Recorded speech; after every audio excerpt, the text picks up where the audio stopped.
Hi guys, welcome to my channel. இன்றைக்கி Sunday. உங்கள் வீட்டில் எப்படியும் சிக்கன் எடுத்துருப்பீங்க. அப்படி எடுத்துருந்தால் இந்த வீடியோ பார்த்து ட்ரை பண்ணி பாருங்கள்.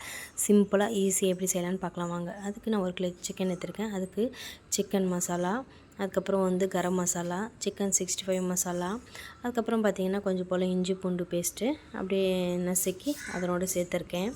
அதுக்கப்புறம் தேவையான அளவு உப்பெல்லாம் போட்டு அதுக்கப்புறம் நல்லா கலக்கி ஓரமாக எடுத்து வச்சுக்கலாம். அதுக்கப்புறம் 2 வெங்காயம் ஸ்லைஸாக கட் பண்ணி வச்சுருக்கேன். அதுக்கப்புறம் பார்த்திங்கன்னா ஒரு வானிலையில் ஒரு 5 டேபிள் ஸ்பூன் ஆயில் விட்டு பட்டை, லவங்கம், சோம்பு இதெல்லாம் போட்டு அது பொரிஞ்சவொன்னே பார்த்திங்கன்னா கட் பண்ணி வச்சுருக்கேன் அந்த ஸ்லைஸாக அந்த 2 வெங்காயத்தையும் அதனோட சேர்த்து 1/4 டீஸ்பூன் மஞ்சள்தூள் போட்டு நல்லா வதக்கிக்கலாம்.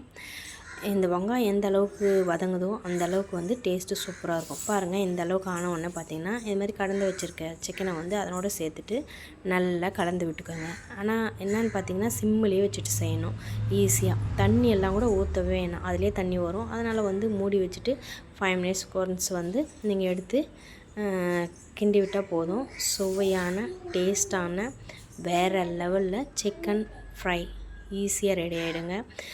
சமைக்கவே தெரியாது அப்படின்றவங்க கூட ஈஸியாக சமைச்சிடலாம். லாஸ்ட்டாக பார்த்திங்கன்னா லைட்டாக பெப்பர் தூள் தேவைன்னா போட்டுக்கோங்க, இல்லை காரம் அப்படின்னா வேணான்னா விட்டுடலாம், ஸ்கிப் பண்ணிடலாம். இந்த பாருங்கள், வேறு லெவலில் ரெடி ஆயிடுச்சு.